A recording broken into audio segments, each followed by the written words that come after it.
Extrait de Lettres de Jésus à ses prêtres de Monseigneur Ottaviano Michelini. 30 novembre 1976. Âme victime. Mon fils écrit. Qui sont les âmes victimes? Quelle est la raison d'être des âmes victimes? Pourquoi les âmes victimes ne sont-elles connues que de très peu d'autres âmes? Pourquoi les âmes victimes encourent-elles souvent l'aversion, l'incompréhension ou la persécution de ceux qui logiquement devraient les comprendre et les soutenir de toutes les façons? Qui sont-elles? Les âmes victimes sont des âmes choisies d'une façon spéciale par le ciel, par la Trinité divine, dont elles deviennent filles et épouses. Ce sont les âmes les plus aimées par le Père, les plus intimement unies au Fils et au Saint-Esprit.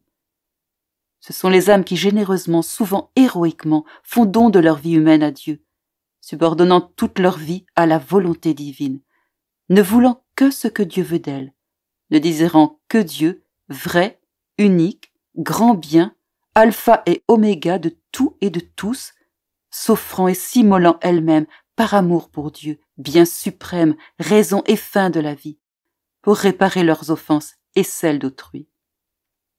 Que font-elles? Elles montent avec le Christ sur la croix. Les âmes victimes sont des âmes privilégiées qui demandent non seulement de pouvoir suivre le Christ en conformité avec sa parole, que celui qui veut venir après moi renonce à lui-même, qu'il prenne sa croix et me suive. Elles ne se contentent pas seulement de suivre le Christ sur la voie du calvaire, mais elles montent avec le Christ sur la croix.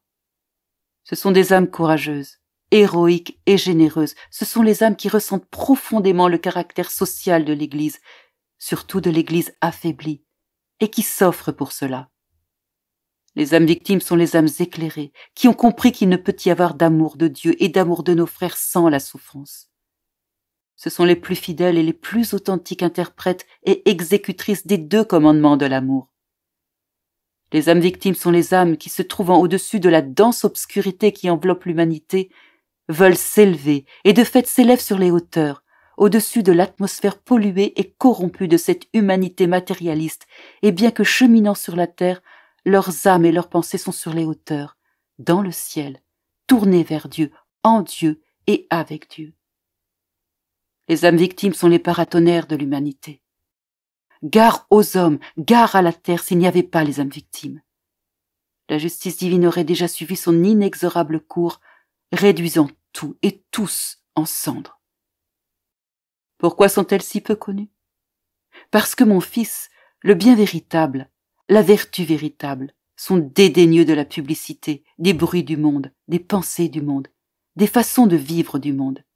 C'est pourquoi elles aiment vivre retirées, cachées dans le silence, pour être toujours prêtes à capter la voix et les lumières qui viennent d'en haut, pour se conformer à la volonté divine qui les veut sans doute dans le monde, mais cachées aux yeux de ceux qui ne savent ni ne peuvent les comprendre, car ces âmes éprises de Dieu ne peuvent dérouler leur colloque avec Dieu que dans leur humble réserve.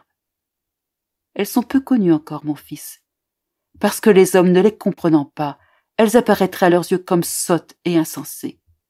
Ainsi le monde ne les aime pas, souvent les méprise, les raille et les évite, mais en réalité les craint et souvent s'oppose à elles, car leur héroïque abnégation signifie par elle-même une sévère condamnation et un juste avertissement que les consciences tarées ne tolèrent pas. No insensati credebamus. Les hommes un jour devront rectifier leurs pensées et leurs jugements sur les âmes victimes, que de propos délibérés ils ont ignorés et méprisés. Les hommes un jour verront, comme le mauvais riche a vu le pauvre Lazare qu'il avait négligé, dans le sein d'Abraham. Les hommes un jour se tourneront vers les âmes victimes en s'écriant « Nos insensati ergo eravimus a via veritatis, nos credebamus ». Mon fils, je t'ai dit d'autrefois que mes voix sont différentes de vos voix. Qui croit en moi ne se perdra pas dans les labyrinthes obscurs d'un monde dominé par le malin. Mais qui croit en moi me suivra sur les sentiers que j'ai tracés pour tous, avec ma vie, sur la terre.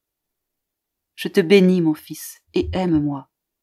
Viens, fils, derrière moi. Viens, et suis-moi, et tu ne le regretteras pas.